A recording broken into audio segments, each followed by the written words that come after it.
नमस्कार मंडळी. दुवा संकलन संवर्धन केंद्राच्या या YouTube चॅनलमध्ये तुम्हा सर्वांचं खूप खूप स्वागत. तुम्ही म्हणाल, पहिल्या व्हिडिओमध्ये मी अगदी जोरात सांगितलं होतं की आमच्या चॅनलला सबस्क्राईब करा, म्हणजे आमचे सगळे व्हिडिओज तुम्हाला लवकरात लवकर बघता येतील. आणि अवघ्या 2 व्हिडिओज नंतर चॅनल गायब. खरं आहे तुमचं म्हणणं, पण काही अपरिहार्य कारणामुळे आम्हाला थोडीशी विश्रांती घ्यावी लागली. पण तो स्वल्पविराम होता, पूर्णविराम नाही. आम्ही पुन्हा एकदा नव्या जोमाने नवीन उपक्रम घेऊन तुमच्यासमोर उपस्थित आहोत. आणि आज आम्ही अशाच एका उपक्रमाची माहिती सांगण्यासाठी इथे आली आहे. नुकतंच आपण सगळ्यांनी गणपती बाप्पांना निरोप दिलाय आणि आता सुरू होतोय तो पितृपंधरवडा. आपल्या भारतीय संस्कृतीत ही एक फार सुंदर गोष्ट आहे की आपण आपल्या पूर्वजांचंही कायम स्मरण ठेवतो. आज आपण जे काही आहोत ते आपल्या पूर्वजांमुळे आहोत, ही कृतज्ञतेची भावना आपल्या मनामध्ये असतेच. पण ही कृतज्ञता व्यक्त करण्यासाठी आपण ह्या 15 दिवसात, या पितृपंधरवड्याच्या काळामध्ये वेगवेगळ्या प्रकारांनी आपल्या पूर्वजांचं स्मरण करतो. ह्याच सुंदर परंपरेला एक समाजभान देण्याचा प्रयत्न दुवातर्फे केला जातो. या उपक्रमाचं नाव आहे पितृऋण निधी संकलन. या उपक्रमामध्ये तुम्ही तुमच्या पूर्वजांच्या स्मृतिप्रित्यर्थ आम्हाला काही देणगी देऊ शकता. या देणगीचे 4 प्रकार आम्ही केलेले आहेत. एक म्हणजे महिलांसाठी निधी, दुसरा म्हणजे बालकांसाठी निधी, तिसरा म्हणजे वृद्धांसाठी निधी आणि चौथा म्हणजे पर्यावरण रक्षणासाठी निधी. तेव्हा तुम्ही तुमच्या पूर्वजांच्या स्मृतिप्रित्यर्थ यापैकी कोणत्या विभागात देणगी देऊ शकता हे तुम्ही देणगी देताना सांगाल आणि त्याच कामासाठी आम्ही त्या देणगीचा वापर करतो. मागच्याही वर्षी ही योजना आम्ही राबवली होती आणि त्याला खूप छान प्रतिसाद मिळाला होता. मागच्या वर्षी या उपक्रमांतर्गत जो काही निधी जमा झाला त्याचा आम्ही वापर कसा केला हे मी थोडक्यात सांगते, म्हणजे तुम्हाला एक कल्पना येईल की कशा प्रकाराने आम्ही ही योजना राबवतो. सोलापूर जवळ हगलूर नावाचं एक अगदी छोटं गाव आहे की जिथे फासेपारधी समाजातल्या मुलांसाठी एक आश्रम चालवला जातो. त्या आश्रमात CCTV कॅमेराची गरज होती, कारण तो आश्रम अत्यंत निर्जन ठिकाणी आहे. अशा ठिकाणी राहून 40 मुलांच्या रक्षणाची जबाबदारी घेणं ही खरंच सोपी गोष्ट नाही. म्हणून आम्ही या निधी संकलनातून जो काही निधी आमच्याकडे जमा झाला होता त्यातून या आश्रमाला CCTV कॅमेरे घेऊन दिले. लवासाच्या जवळ मुगाव नावाचं एक छोटं गाव आहे, वस्ती आहे म्हणूया ना. त्या वस्तीतल्या शाळेमधल्या मुलांना रेनकोट्स नव्हते. काही जण प्लास्टिक किंवा इरली वगैरे डोक्यावर घेऊन शाळेत यायची आणि तिकडे पाऊस तर धुवाधार पडतो. तर त्या मुलांना छानसे रेनकोट आम्ही यावर्षी भेट म्हणून घेऊन दिले. ते सुंदर सुंदर रेनकोट, रंगीबेरंगी रेनकोट घालून मुलं इतकी गोड दिसत होती की त्यांच्या चेहऱ्यावरचं हास्य बघून नक्कीच ज्या लोकांनी यासाठी देणगी दिली होती त्यांच्या पूर्वजांच्या स्मृती नक्कीच चिरंतन राहिल्या असतील. तसंच आम्ही हडशी नावाचं पुण्याजवळ एक गाव आहे, तिथे आपलं घरटं नावाचा एक आश्रम आहे. त्या आश्रमातल्या मुलांना शिवसृष्टी दाखवायला घेऊन गेलो होतो. कारण हे खूप सोपं असतं म्हणणं की तुम्ही मोबाईल बघू नका, TV बघू नका, पण काय बघा हे सांगणंही तितकंच गरजेचं असतं. आणि पुस्तकातनं मुलं शाळेत इतिहास शिकत असतात, पण तो प्रत्यक्ष असा रंजकपणे पाहिल्यावर मुलं अक्षरशः खुश होऊन गेली होती. तसंच नसरापूर इथे बनेश्वर क्रीडा प्रबोधिनी नावाची एक संस्था आहे, जिथे खूप गुणी खेळाडू तयार होत आहेत. पण त्यातल्या बऱ्याच जणांकडे क्रीडा साधनं नसतात किंवा जर्किन्स, बूट वगैरे असे प्रकार त्यांना परवडू शकत नाहीत. अशा 30 मुलांना आपण दुवा संकलन संवर्धन केंद्रातर्फे मागच्या वर्षी जर्किन्स भेट दिले होते की जे घालून ते वेगवेगळ्या स्पर्धांमध्ये भाग घेऊ शकतात. तसंच काही क्रीडा साधनंही त्यांना घेऊन दिलेली होती. बीड जिल्ह्यात कळसंबर नावाचं एक गाव आहे की जिथे आपला परिवार नावाचं एक वृद्धाश्रम आहे. त्या वृद्धाश्रमात तिथे जे राहणारे वृद्ध आहेत ते स्वतःचे कपडे स्वतःच्या हाताने धुवत होते.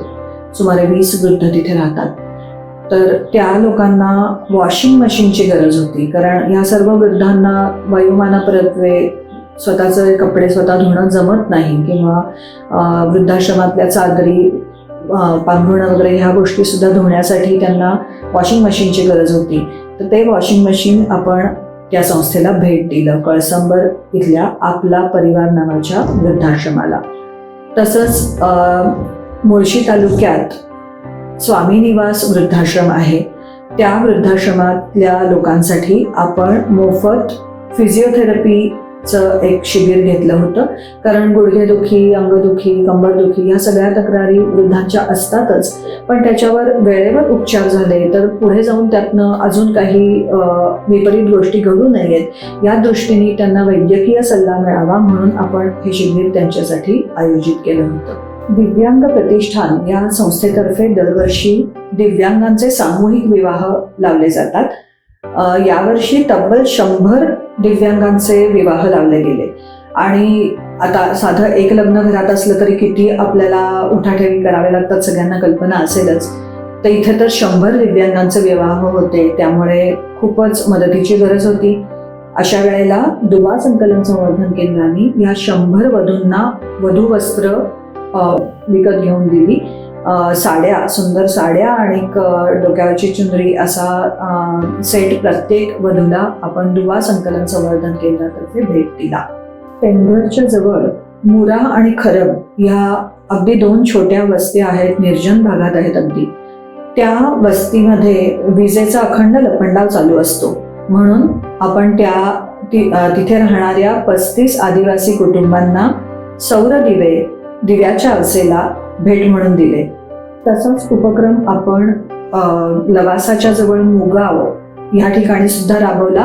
तिथल्या 15 आदिवासी कुटुंबांना आपण सौर दिवे भेट दिले. भोरच्या जवळ कारी नावाचं एक छोटंसं गाव आहे आणि तिथे कुंजवन नावाचा एक वृद्धाश्रम चालतो. त्या वृद्धाश्रमाला आपण सौर वीज निर्मितीसाठी पूर्ण एक प्लांट उभारून दिला 3 किलोवॅटचा, ज्याच्याद्वारे त्यांना एरवी 10,000 रुपये महिना असं विजेचं बिल येत होतं, ते आता 0 रुपयावर आलेलं आहे आणि अखंडित वीज निर्मिती चालू आहे आणि ती सुद्धा सौर ऊर्जेवर. पुण्याजवळ सिपना नावाचं एक मानवनिर्मित जंगल आहे. नारगोळकर पती पत्नींच्या अथक परिश्रमातून ते उभं राहिलंय आणि नैनाताईंचं खूप दिवसांचं स्वप्न होतं की त्या जंगलामध्ये एक नक्षत्रवन उभं राहावं. त्यासाठी गरज होती ती अर्थात पैशाची. त्यामुळे नक्षत्रवनासाठी आवश्यक त्या वनस्पती विकत आणणं, खड्डे करणं, त्या लावणं, अशा सगळ्या गोष्टींसाठी जो काही आर्थिक गरज होती ती दुवानी भागवली आणि त्या देणगीमधून त्यांनी एक सुंदर नक्षत्रवन सिपना इथे उभं केलं. हे आणि असे विविध प्रकारचे उपक्रम आम्ही राबवले आहेत मागच्या वर्षी. सगळ्याची माहिती इथे देणं शक्य नाही, आमच्या वेबसाईटवर सुद्धा तुम्ही त्याची माहिती बघू शकता. असेच इतर अनेक उपक्रम करण्याची आमची इच्छा आहे आणि त्यासाठी आर्थिक पाठबळ हवं आहे तुमच्याकडून. तेव्हा तुम्ही तुमच्या पूर्वजांच्या स्मृतिप्रीत्यर्थ आम्हाला जर देणगी दिली तर त्यातून हे असे उपक्रम राबवून आम्ही तुमच्या पूर्वजांच्या स्मृती नक्की चिरंतन करू.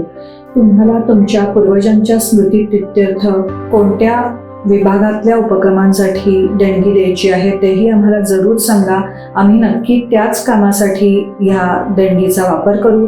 त्याचे तपशीलही तुम्हाला सर्व कळवण्यात येतील आणि तुम्ही देणगी पाठवल्यानंतर आम्हाला तुमचं नाव, पत्ता आणि पॅन नंबर पाठवायला अजिबात विसरू नका. त्याशिवाय आम्हाला पावती बनवता येणार नाही. तुम्हाला पावती नको असली तरी आम्हाला पावती बनवण्याची नितांत गरज आहे. आणि देणगी देण्यासाठी तुम्ही आमच्या बँकेचा तपशील जो डिस्क्रिप्शन बॉक्समध्ये दिलेला आहे तो बघू शकता किंवा तुम्ही QR कोड स्कॅन करूनही देणगी पाठवू शकता. देणगी पाठवल्यानंतर कोणत्या नंबरवर तुमचा पॅन नंबर आणि नाव कळवायचं आहे त्याचीही माहिती डिस्क्रिप्शन बॉक्समध्ये दिलेली आहे. तेव्हा 7 सप्टेंबर ते 21 सप्टेंबर 2025 या 15 दिवसांच्या कालावधीमध्ये तुमच्या आप्तेष्टांच्या स्मृतिप्रीत्यर्थ आम्हाला जरूर देणगी द्या. तुमच्या देणगीतला प्रत्येक रुपया योग्य ठिकाणीच खर्च होईल याची खात्री बाळगा. तुम्हाला कोणत्याही शंका असतील तर आमच्याशी संपर्क साधा. आम्ही त्या शंकांचं नक्की निरसन करू. अनेक स्वप्न आमच्या डोक्यात आहेत, समाजातल्या अनेक भागांसाठी काम करायचं आहे आणि हे सगळं काम करण्यासाठी गरज आहे ती तुमच्या सहकार्याची. नेहमीप्रमाणेच तुम्ही तुमचं सहकार्य आम्हाला द्याल याची फक्त आशा नाही, खात्रीही मला आहे. म्हणूनच तुम्हाला ही आवर्जून हाक मारते आहे. प्रतिसाद द्याल याची खात्री आहेच. धन्यवाद.